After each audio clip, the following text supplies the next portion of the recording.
Mount Pleasant is one of the most desirable places to live in South Carolina, known for its high-end look, well-planned neighborhoods, top-rated schools, and easy access to two of Charleston's most popular beaches. For some people, it feels like living in paradise. For others, the price tag can leave you house poor or completely unattainable. In this video, I'll break down what it's really like to live in Mount Pleasant, the good and the not so good. So let's dive right in. So Mount Pleasant is located here, just to the east of the Charleston Peninsula. It's actually the fourth largest city in the entire state of South Carolina. Now, Mount Pleasant residents are going to say that it's a town, not a city, but they are functionally the same. But what makes Mount Pleasant so different from other cities around the area? For starters, Mount Pleasant is one of the best cities in the entire Charleston metro for families. The neighborhoods here are safe, crime rates are lower than many parts of the metro, and you're going to find top-rated schools spread throughout the city. And there's a few master plan communities throughout the area, like Carolina Park on the northern side, that have amazing schools that are built into the neighborhood. So schools like Carolina Park Elementary, Wando High School, and Oceanside Collegiate Academy are considered some of the best in the entire state, with strong test scores and high marks for college readiness. This close proximity, coupled with the safety of the community, means that kids can walk or bike to school,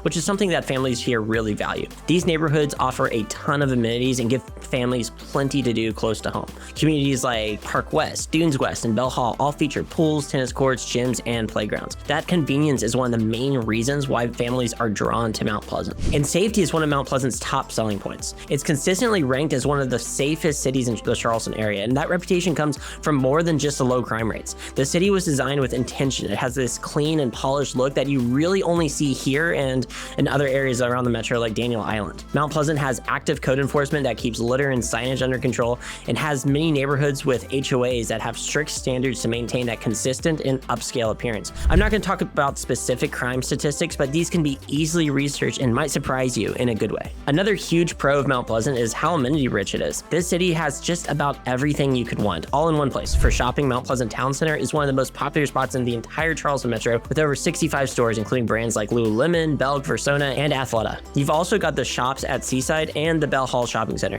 both offering a variety of shops and restaurants in a clean commercial district. But shopping isn't the only draw. Mount Pleasant has no shortage of things to do. You can grab a drink at Shem Creek, play golf at top-rated courses, join a yoga class or pickleball tournament, or explore the incredible food scene. A few standouts are Page's Ochre Grill, Burden's Grill and Bar, Tavern and Tabletop Sale, and my favorite, the Red Drum, but honestly, you can find great restaurants all over the city. For golfers, we have the Charleston National, Rivertown Country Club, and Dunes West, all which are some of the best public courses around. And for beach lovers, you're just minutes from two of Charleston's most popular beaches, which are Isle of Palms and Sullivan's Island. Isle of Palms has white sand beaches and resort-style amenities, and the Wild Dunes Golf Course. Plus, a one-of-a-kind beachfront bar and concert venue called the Windjammer is here, and it's unique because you can literally walk from the sandy stage area to the beach. On top of that, Mount Pleasant is surrounded by rivers, marshes, and intercoastal waterways, which you can follow all the way up to Myrtle Beach. Boating, fishing, and water sports are built into the lifestyle here, and if you ever want to change the scenery, downtown Charleston is only a 10 to 30-minute drive away depending on where you live. Having all these options at your fingertips means that there's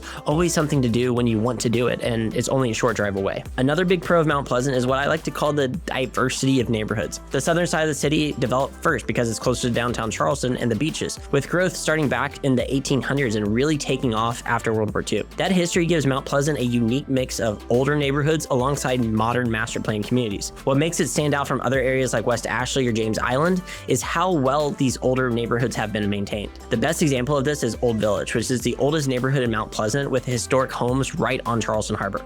Even though it's been around for centuries, it's been well preserved both through public and private investment.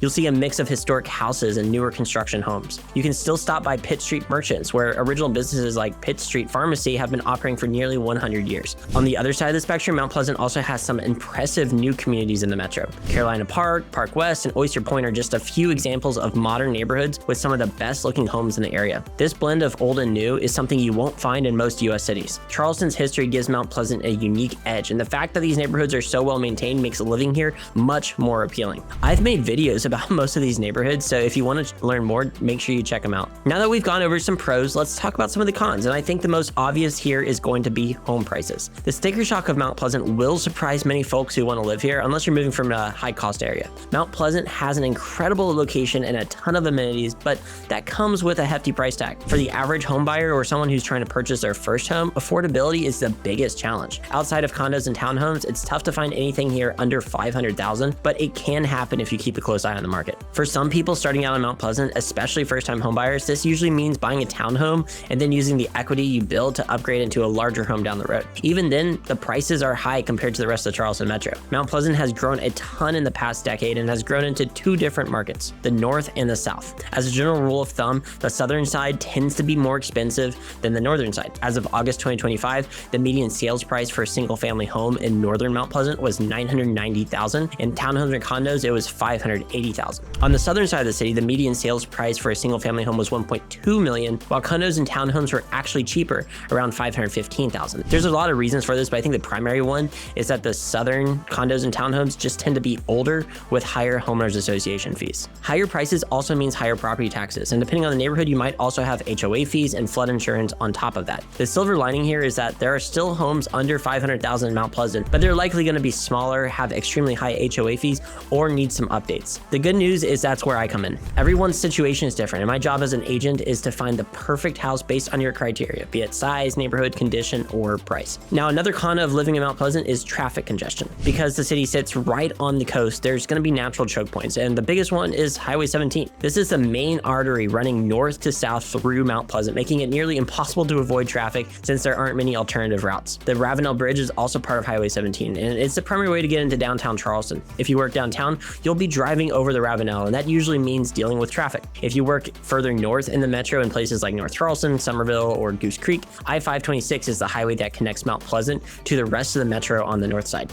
It helps you avoid Highway 17, but even 526 backs up during rush hour. The limited road network here can also make traffic frustrating at times. There just aren't many options to bypass congestion, especially heading to the northern side of the metro. We have Long Point Road and Rifle Range Road as good alternatives, but they can also get clogged during peak hours. And since Mount Pleasant sits right next to Isle of Palms and Sullivan's Island, you'll see an extra wave of tourist traffic heading to the beaches, especially on those summer weekends. The silver lining is that outside of rush hour, it's surprisingly easy to get around. You can cross the city fairly quickly with only mild traffic. If you work from home, Mount Pleasant becomes an even better place to live because of the daily commute won't be an issue at all. So another con is that Mount Pleasant has been growing rapidly because of how popular it's become over the past decade. Between 2014 and 2024, the population increased by about 23%, and as of 2024, the city has just over 95,000 residents. That kind of growth has many locals worried about Mount Pleasant losing its small town charm, but at this point, it's not really a small town anymore. During the 2023 election, some of the biggest concerns raised to the town council were housing affordability, traffic, and growth management. I think the council erroneously responded with efforts to slow things down, like keeping annual growth under 2% through building permit caps, a moratorium on multifamily construction, and development impact fees, which are aimed to stop new development. In reality, these measures have backfired, shrinking housing affordability, driving up prices, and making it harder for everyday families to afford living in Mount Pleasant. The municipality has effectively strangled the housing supply,